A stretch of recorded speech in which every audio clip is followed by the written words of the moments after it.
The irony is, of course, is how much they've been trying to sort of say that these Central American kids who are coming in, I think some of them have been accused of bringing Ebola into this country, I believe which of course Phil is not Gingrey, true. who's a Republican doctor. And definitely. the idea that, of course, we won't do anything about the actual problem. It's only good insofar as that it's something that we can use to demonize children.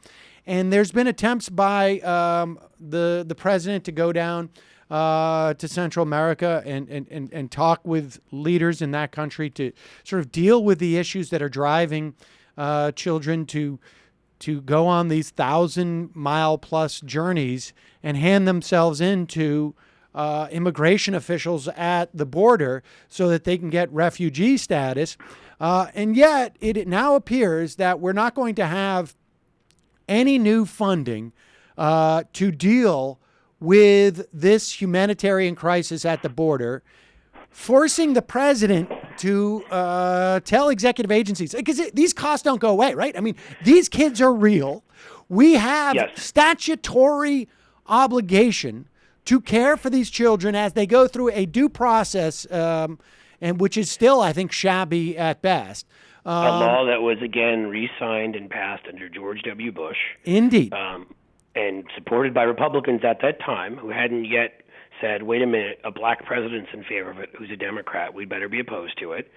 And as you're pointing out, yet again, the Republicans, as they've done in previous situations, not such as this, but other budgetary matters, where the amount of money that we would spend on Homeland Security or we would spend on, and not the actual Homeland Security that protects us, but like a boondoggle of sorts, or the kind of money that just disappeared in Afghanistan and Iraq. Talking about a defense budget that once you start adding everything in Homeland Security and other things, and is $1 trillion a year probably, and we can't find, what was it that President Obama wanted, $3.7 billion, and these guys wanted to pass a bill. The far right of the Republican Party, which is led by John Boehner, wanted to pass a bill that was $659 million, which is not even close to being up to the task. But even that was not good enough for Speaker of the House Ted Cruz, who whipped against it and got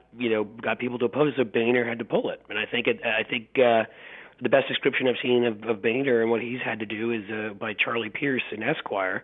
That Dan Brown's next book might be about the search for John Boehner's balls. Apparently the House has voted. They took a procedural vote, I believe, just moments ago, and I'm not clear on how it passed, but to get a sense of whether or not they could actually pass their own bill. Now, this bill, it will. It has a language written by Representative Marsha Blackburn of Tennessee, who is really sort of insane, as far as I can tell. Yeah, it will do certain things. It will provide only money to support governors, essentially, and their National Guard. It sends. And you know why they're doing that too, because you've got two Republican governors in two red states. Indeed. In Brewer and Perry. So let's help our friends out with a government bailout. And I don't believe that, of course, but that's what they would call it if it were anybody else but their own people. But because it's their own red state governors, that makes it okay to make sure earmark the money for exactly that purpose, but none other.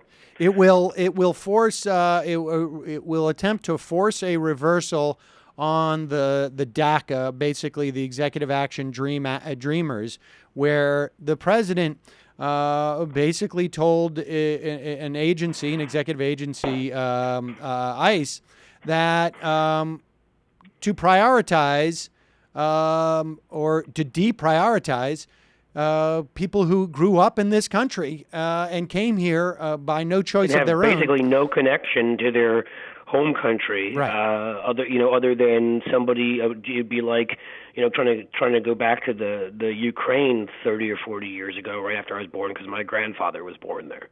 I mean, maybe that's a little more removed, but the point is that they don't have a connection. In some cases, don't even speak the language. Right, of course. It's ridiculous. And they have graduated high school, or they're serving in the military, et cetera, et They're cetera. as American as you or I. And would be the answer to that. It would also reverse that 2008 reauthorized law, thereby sending these refugee applicants back to their homes immediately, many of whom will probably end up continuing living in massive fear, some of whom will die. In some of the most dangerous cities in the country. And more so, dangerous than some of the war zones we're in. And good for the Democrats in the Senate who refuse to change those laws. But we will get no bill out of this, assuming the House Republicans can even pass it.